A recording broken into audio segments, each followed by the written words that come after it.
घेईल असं आम्हाला वाटतंय। या बंद असताना पाठिंबा देणारे डावे पक्ष असतील, काँग्रेस पक्ष असतील,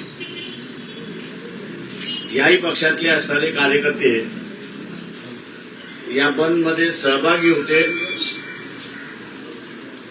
आणि त्यांनी ही मेहनत घेतली अशी परिस्थिती आहे।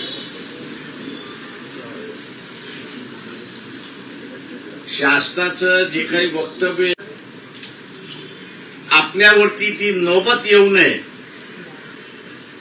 म्हणून येत्या काही दिवसामध्ये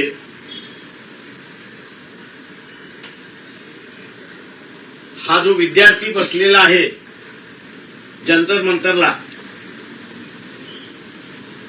त्याच्यावरती कुठली नाही कुठली तरी कारवाई निश्चितपणे होईल अशा रीतीच्या सुद्धा बातम्या आहेत अशी परिस्थिती आहे। या विद्यार्थ्यांचं जे तो मोठ्या प्रमाणात इंस्टाग्राम वरती आहे अशी परिस्थिती आहे। येत्या काही दिवसामध्ये या विद्यार्थ्यांचं इंस्टाग्राम बंद झालं याचंही आश्चर्य आपण त्या ठिकाणी मानू नये। कारण कारवाई करायची असेल तर कम्युनिकेशन बंद केलं पाहिजे, मोडलं पाहिजे, होता कामा नये हे बघावं लागेल। आणि ते बघायचं असेल तर मग इंस्टाग्राम वरचं जे अकाउंट आहे, या युथ जनरेशनचं इंस्टाग्राम वरचं जे अकाउंट आहे तेच ब्लॉक करा अशा रीती ज्या दिवशी आली त्या दिवशी आपण समजा की जंतर मंतरवरती अजून काहीतरी घडेल अशी परिस्थिती आहे। जनतेने हा पुढचा कार्यक्रम काही पक्षांशी बोलून त्याच्याच बरोबर जंतर मंतर मध्ये ज्यांनी आंदोलन सुरुवात केलेलं आहे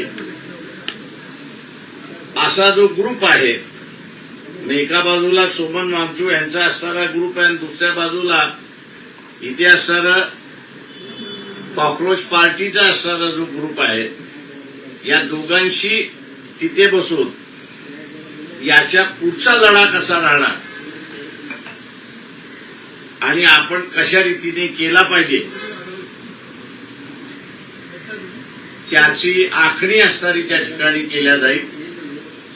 आज बंद जसा शांततेचा एक फक्त इन्सिडेंट मला माहित आहे, अजून माझ्याकडे नाहीये, अकोल्यातल्या मूर्तिजापूरमध्ये काही दुकानांची तोडफोड झाली, याच्या व्यतिरिक्त कुठेही इन्सिडेंट घडला नाही। शांततेने असताना होईल पुढची आंदोलनं आणि ती शांततेने कसं करायचं त्याचा असताना आराखडा मी जसं म्हणालो तसं या सगळ्या संघटनेशी बसून त्या ठिकाणी आखण्यात येईल। पण कुठल्याही परिस्थितीमध्ये हा जो विद्यार्थ्यांशी खेळ चाललेला आहे,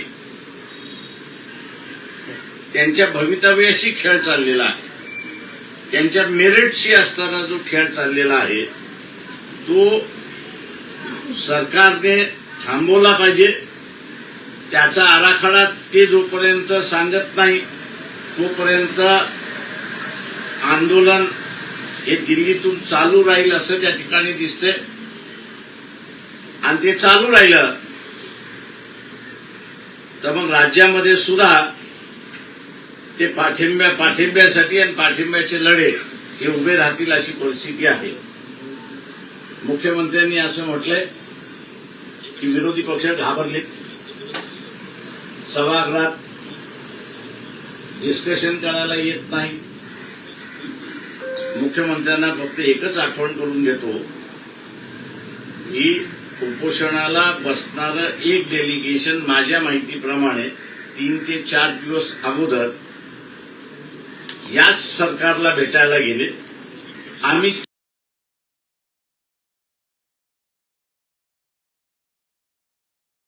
त्यांना काही भेटले नाही, पंतप्रधानांनी विचारलंच नाही। लड्डाकडे ते असणारे बसले 2 तास की 2.5 तास त्यांना बाहेर त्या ठिकाणी बसवण्यात आलं, निवेदन घेतलं आणि त्यांना पाठवून देण्यात। त्याच्यामुळे चर्चेचे दरवाजे जे बंद आहेत, मुख्यमंत्र्यांनी ते खुले करावेत. त्यांच्या पक्षामधल्या लोकांना असं सांगावं की ही लोकशाही आहे, हुकुमशाही नाही. किंवा प्रश्न चर्चेनेच त्या ठिकाणी सुटतील आणि चर्चा जर घडली तर कदाचित मार्ग निघू शकतो आहे. मी पुन्हा महाराष्ट्राच्या जनतेचे आभार मानून या ठिकाणी थांबतो. तुम्ही स्वतः राहणार त्या ठिकाणी त्या संपूर्ण चर्चेसाठी आणि त्यानंतर तुमचा आराखडा आहे तो आम्ही दिल्लीत जाणारच आहोत. त्याच्याशिवाय तिथे असणारं आणि पुढचं काय जे आम्हाला असं वाटतंय ते आम्ही त्यांच्या पुढे मांडू. कोणत्या दिवशी किंवा कुठल्या तारखेला तुम्ही त्या ठिकाणी जाणार? अजून 2 दिवसांनी जाऊ. 26 तारखेला राज ठाकरे आणि उद्धव ठाकरे यांनीही आंदोलनाचा इशारा दिला. तर त्या ते मला वाटतं त्यांचं आंदोलन वर्तमानपत्रामध्ये आलेलं अजून आम्हाला निमंत्रण नाही. अजून त्यांनी आमच्याशी हे नाहीये किंवा ते दोघंच मिळून काढणार आहेत, इतरांना घेऊन काढणार आहेत. हा त्यांचा निर्णय झाल्यानंतर उद्धव ठाकरेंनी आवाहन केलंय सर्व पक्षांनी यावं त्या तिरंगा मार्च. तुमचा सहभाग असेल का? ते आम्ही एक लक्षात घ्या, आम्ही कुठलाही इझम किंवा ज्याला प्रेस्टीज असं म्हणतो, इगो असं ज्याला म्हणतो, तो नाही.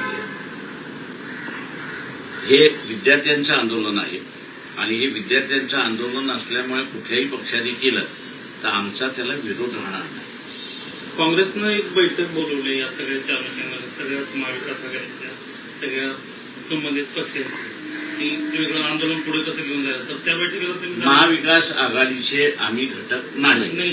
त्याच्यामुळे असणारं ती महाविकास आघाडीची बैठक आहे. त्याच्यामुळे असणारं निमंत्रण आलं तर आम्ही त्याच्यामध्ये जाऊ ना. वंचितने जसं आज राज्यभर बंदची हाक दिली होती त्यामुळे खूप मोठ्या प्रमाणात प्रतिसाद मिळाला. उद्धव ठाकरेंनी आणि राज ठाकरेंनी मिळून आवाहन केलेलं आहे की तिरंग्याच्या झेंड्याकडे, तिकडे कुठल्याही पक्षाचा झेंडा नसेल, त्या एका झेंड्याखाली सर्व पक्ष जे विरोधक आहेत त्यांनी एकत्र यावं. जर वंचितला आज एवढ्या मोठ्या प्रमाणात प्रतिसाद राज्यभरातून मिळतोय, जर तेव्हा देखील जर का वंचित त्या आंदोलनात सहभागी झाली, आम्ही कोणालाही दरवाजे बंद केलेले नाही. एक लक्षात. प्रश्न असा आहे की त्यांचं नेमकं आंदोलन काय आहे, कसं आहे, ते कोणाला ते दोघंच करणार आहेत का, हा मला वाटतं 1-2 दिवसामध्ये आपल्याला कळेल. त्यांचं आलं की आम्ही असं आमचे दरवाजे कोणाला बंद नाही, एवढं मी सांगतो. या सगळ्या आंदोलनाच्या दरम्यान शरद पवार जंतर मंतरवर गेले आणि मोदीजींना भेटले. त्यानंतर राज ठाकरे म्हणतात की हे सगळे जंतर मंतर आहे. नेमकं मन की बात आहे. माझं सगळ्या पक्षांना आव्हान आहे की शरद पवारांचं पाठीमागची काही वर्ष पाहता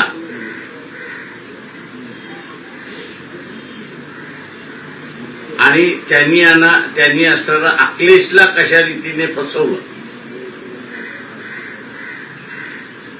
चंद्रशेखर आझादला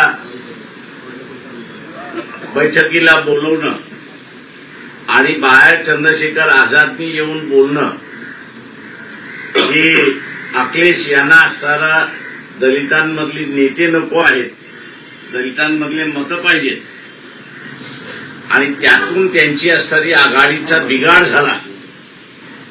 याही याच्यामध्ये बिघाड व्हायचा नसेल, मी जाहीरपणे सांगतोय की Sharad Pawar is operating for BJP. त्यांना असताना बाहेर तुम्ही ठेवा. आता ठेवायचं की न ठेवायचं हा त्यांचा प्रश्न आहे. पेपर लीकमुळे 22 विद्यार्थ्यांनी आत्महत्या केली. अशी काय गोष्ट आहे की जेव्हा जर धर्मेंद्र प्रधान यांचा राजीनामा घेतला तर ते कुठेतरी मोदी आणि शहांच्या गळ्यापाशी येऊ शकतं, त्यामुळे तो राजीनामा घेतला. माझं तुम्हाला सगळ्यांना प्रेसवाल्यांना एक विनंती आहे, थोडंसं पत्रकारिता करा. बिहार आणि धर्मेंद्र प्रधान इलेक्शन जे आहे त्याचा थोडासा अभ्यास करा, तुम्हाला उत्तर मिळून जाईल. अण्णा हजारेंनी आत्ता एक पत्र लिहिलं या सगळ्या की राजीनामा घेतला म्हणजे काय सरकार पडत नसतं. आता अण्णा रिॲक्ट होतात त्याच्यावर वैग्रस्त आहे. आंबेडकर साहेब, जी एकंदरीत सीजेपीचं आंदोलन, सर इकडे, सीजेपीचं आंदोलन दिल्लीमध्ये झालंय, लाठीचार्ज झालाय, एकंदरीतच त्यामध्ये शिक्षणाचा मुद्दा व्यापक आणि अपील करणारा मुद्दा मांडण्यात आलेला आहे आणि तो सर्व दूर, जसं राज ठाकरे म्हणाले की प्रत्येक घरात पोहोचलेला आहे. तुम्हाला काय वाटतं, राज ठाकरे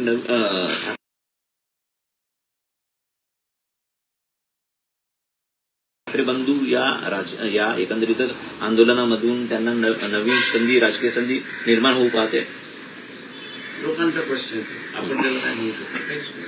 सगळ्यात या आंदोलनाच्या दरम्यान एक आता व्हिडिओ व्हायरल होतो, ज्यांना पोलिसांनी घेऊन जात होते आणि त्यातला एक पोलीसवाला त्यांना म्हणतोय की तुमच्या खिशात 50-50 ग्रॅमच्या पावडरच्या पुढे. पुड्या टाकल्या जातील आणि ज्याच्यात तुम्हाला जामीनही मिळणार नाही आणि आयुष्य बर्बाद होऊन जाईल. तर पोलिसांच्या मार्फत ही दडपशाही सुरू आहे. मी असं म्हणेन की आजही कुठल्याही पोलीस स्टेशनमध्ये तुम्ही धाड घातली तर तुम्हाला इलिगल 20 पिस्टल्स मिळतील,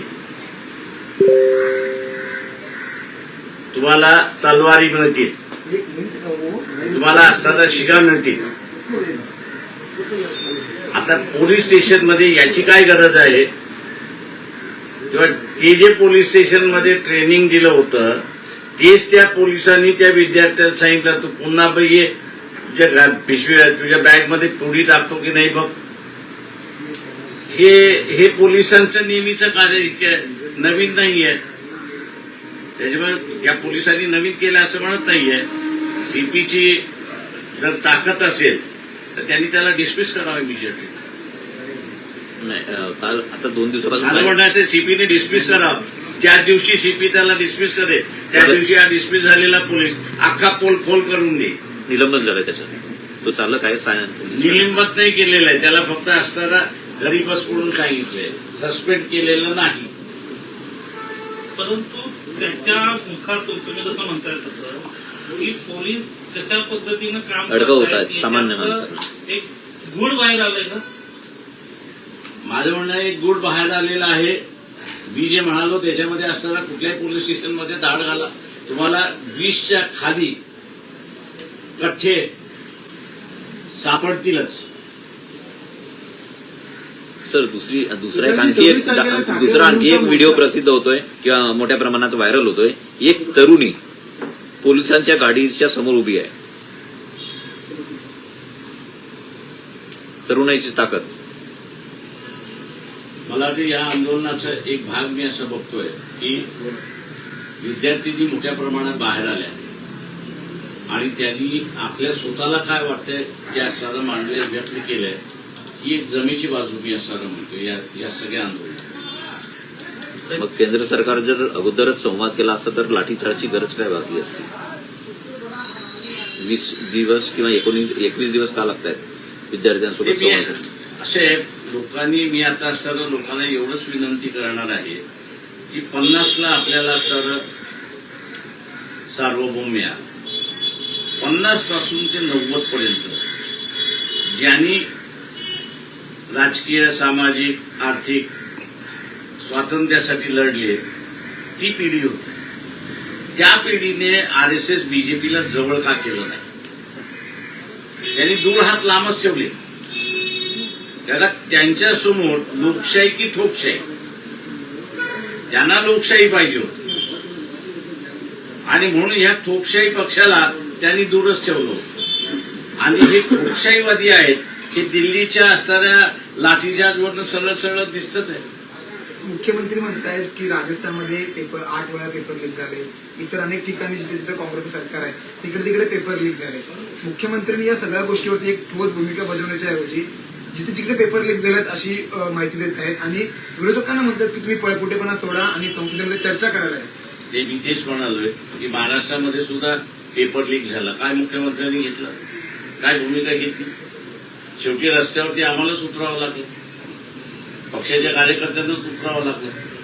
आणि तेव्हा कुठे असताना दादा भुसे आता हे म्हणायला लागले की आम्ही असताना फुल करतोय. पण माझी जेव्हा चर्चा झाली मी त्यांना म्हटलं याचं मूळ कोण आहे? त्याला तुम्ही शोधले का? त्याला पकडलेला आहे का? त्याच्यावरती कारवाई होणार का? शांतता आहे. साहेब, आंदोलनापेक्षा जास्त आपलं या आंदोलनातून आपण शिक्षणामध्ये काय बदल किंवा काही कायद्यामध्ये काय एक बदल लक्षात घ्या, शिक्षणाचं वाटोळं चाललेलं आहे. आपल्या इथे असणारी एक सिस्टम होती की बा एक्झामिनेशन, त्या एक्झामिनेशन म्हणून मेरिट म्हणून तो लागत होता, तो एक पॅरामीटर होता. आता असणारा पेपर लीक होऊन तो पॅरामीटरच तुम्ही संपवताय आणि दुसरा पॅरामीटर काही दिसतच नाहीये त्याच्यामध्ये. त्याच्यामुळे जो इस्टॅब्लिश पॅरामीटर आहे, मापदंड आहे याचं मेरिट बघण्याचं, तेच राहावं याच्यासाठी हा लढा आहे. राजकीय वर्तुळात आता दबक्यावादाने चर्चा आहे की या ओव्हरऑल देशामध्ये जे काही पेपर फुटी होत आहे त्यामध्ये केंद्र सरकारचाच हात आहे, त्यामुळे केंद्र सरकार कारवाई करण्यामध्ये कुठेतरी इतका वेळ लावते, अशी राजकीय वर्तुळात मला त्याच्याबद्दल ऍडव्होकेट दाखवतात.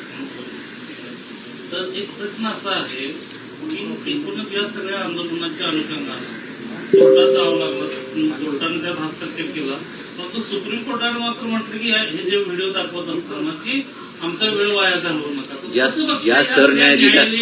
ज्या सरन्यायाधीशांनी झुरळ ही प्रतिमा निर्माण केली त्या झुरळांच्या संदर्भातील व्हिडिओ पाहायला त्यांना वेळ नाही, अशी प्रतिक्रिया होती. मी एवढंच म्हणणार आहे चीफ जस्टिसला की तुमची प्राथमिक ड्युटी जी आहे ते संविधान वाचवण्याची ड्युटी. त्या संविधानामधलं कलम 14-21 याची अंमलबजावणी करण्याची ड्युटी त्यांची आहे. ते जर होत नसेल आणि करता येत नसेल तर त्यांची खुर्ची खाली केली पाहिजे. वेळ नाही हे सांगून चालणार नाही. प्रायव्हेट मॅटर्स बघण्यासाठी तुम्हाला जज केलेलं नाही आणि चीफ जस्टिस केलेलं नाही. तुम्हाला पहिल्यांदा असणारा जी जबाबदारी आहे, शपथ घेता, त्या शपथेतली जबाबदारी आहे की मी असणारं संविधान इमानदारीने पाळीन आणि त्याचं जे इतरांना शपथमध्ये नाहीये ते यांना आहे याचं संरक्षण करेल. प्रत्येक जजला जी शपथ दिल्या जाते ती घटनेची सुरक्षितता राखण्याची शपथ दिल्या जाते. आता तेच जर तुम्ही पाळू शकत नसाल तर चीफ जस्टिसवरनं मोकळे व्हा. सुप्रीम कोर्टाला देखील त्या सत्ताधाऱ्यांचा दबाव असं वाटतं का? मला माहित नाही त्याच्याबद्दल. थँक्यू.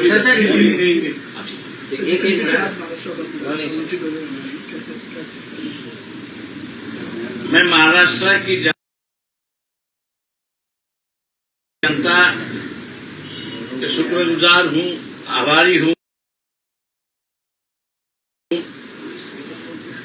कि इन्होंने जो बंद का ऐलान हम लोग ने किया था, वामपंथी दल है, कांग्रेस पार्टी है जिन्होंने इसको समर्थन दिया था,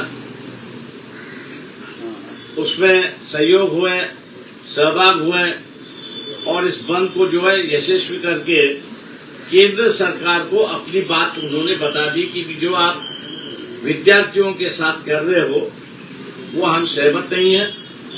जो लाठीचार्ज किया है उससे भी हम लोग सहमत नहीं है. महिला विद्यार्थियों पर जो आपने अत्याचार किया उससे भी हम लोग सहमत नहीं है. और ये संदेश है कि आप इन विद्यार्थियों के साथ में बैठ के इनका भविष्य जो एग्जामिनेशन पेपर लीक होने से उद्ध्वस्त हो रहा, आज का संदेश गया है. मुझे लगता कि प्राइम मिनिस्टर इसको सुनेंगे और कहीं ना कहीं तो भी बातचीत शुरुआत होगी, ऐसे मैं अपेक्षा करता हूं. सर आंदोलन की अगर सरकार बातचीत इन विद्यार्थियों के साथ और उनके संगठनों के साथ नहीं करती है तो मैं इतना ही कहूंगा कि ये विद्यार्थी अपना भविष्य परीक्षा के माध्यम से, एग्जाम के माध्यम से देखते हैं. आखिर उनके सामने अंधेरा है और यही अंधेरा जो है उनको रास्ते पे उतार रहा है और बड़ी संख्या में वो दिल्ली भाग रहा है. जिस तरह से नेपाल हुआ, जिस तरह से बंगाल हुआ, अगर ये सरकार चाहती है कि वो उस तरह का आंदोलन भारत में ना हो तो इन विद्यार्थियों के साथ में तुरंत बैठना चाहिए. नहीं तो कहीं ना कहीं तो भी मुझे ये आंदोलन सरकार के पूरे नियंत्रण से बाहर जाते हुए दिखाई दे रहा है. मुख्यमंत्री जो है वो विरोधी पार्टी को सलाह देने के बजाय मैं ये कहूंगा कि नरेंद्र मोदी जो है उनको वो सलाह दे और कहे कि भैया इन विद्यार्थियों के साथ में बैठ के एक समझौता कर लीजिए। ये अगर सलाह देवेंद्र फडणवीस देते हैं तो मैं समझता हूं उनके पार्टी के लिए बहुत बड़ा उपकार होगा, ऐसा मैं मानता हूँ। 26 तारीख को ठाकरे बंधु और मोर्चा निकालना होगी, क्या वंचित बहुजन के बारे में शामिल होना होगा? ठीक है, मोर्चा आज ही हम लोग यहाँ से फारिग हो रहे हैं। उनका किस ढंग से है, क्या है, उसको देखते हुए वो हम लोग आना चाहते नहीं आना चाहते, यही भी सबसे बड़ी बात है।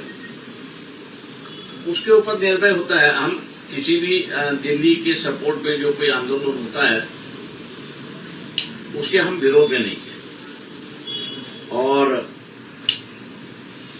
वो अगर चाहते हैं तो ठीक है, क्योंकि ये आज के बंद को जो है वो ना ठाकरे के मतलब राज ठाकरे के जितने भी डिस्ट्रिक्ट यूनिट है उसमें से आधे से डिस्ट्रिक्ट यूनिट अपने तौर से शामिल हुए। शिवसेना के जो है वो कहीं भी शामिल नहीं हुए, ऐसी एक परिस्थिति है। प्रधानमंत्री ने ट्वीट भी किया है छात्रों को। ये मुंगीलाल के सपने हैं। हम फास्ट कोड बनाएंगे, हम उनको अरेस्ट करेंगे, लेकिन हम उनसे पूछते हैं कि भैया इसकी जो जड़ है, जिसने नीट के ऑफिस से, मंत्री के ऑफिस से जिसने ये पेपर लीक किया, उसका नाम तो बताओ। उसको तो पहले अरेस्ट करो। उसको अरेस्ट करने के बाद ही आपका बाकी की प्रक्रिया शुरुआत होती है। आप उन्होंने पकड़ा नहीं है, दालियां जो है वो पकड़ के आप चल रहे हो। दालियों को पकड़ने से क्या बात है, कुछ भी नहीं है। National security act Delhi police कह रही है कि तो रुकी नहीं। लेकिन हमको जो लग रहा है कि विद्यार्थियों पर ये नेशनल सिक्योरिटी एक्ट लगाएंगे। इनका जो सोशल मीडिया है, इंस्टाग्राम, इनका जो सोशल मीडिया है उस पर मेरे ख्याल से रोक आ सकती है। और दिल्ली में जंतर मंतर पर जहां बैठे हुए हैं वहां ऐसी परिस्थिति ये खड़े करेंगे कि विद्यार्थी वहीं से चले जाए। शरद पवार ने जिस तरीके से प्रधानमंत्री से मना कर मैं ये मान के चलता हूं कि शरद पवार से सबने बच के रहना चाहिए। सर, एक आखिरी सवाल, आज आपने बंद का आह्वान किया था, तो इस बीच कितने कार्यकर्ताओं को डिटेन किया गया, कितने मामले जो है दर्ज किए गए? ये पूरा आंकड़ा तो नहीं है, लेकिन सुबह सुबह का जो मेरे पास 11 बजे तक जो आंकड़ा था, 4,500 कार्यकर्ता डिटेन किए गए थे। एक घंटे में मेरे ख्याल से जैसे सभी जन उससे बाहर आएंगे वैसा है।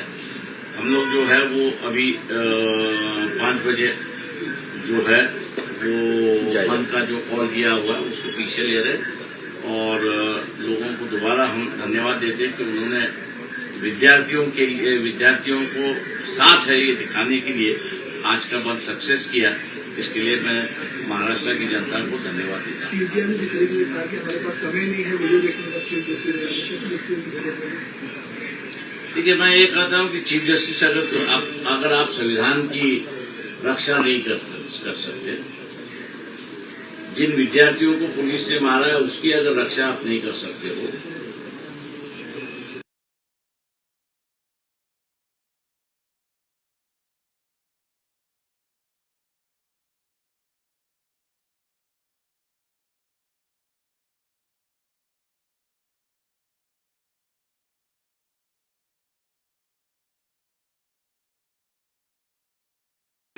तो मेरे ख्याल से बेहतर होगा कि आप चीफ जस्टिस से इस्तीफा दे दें।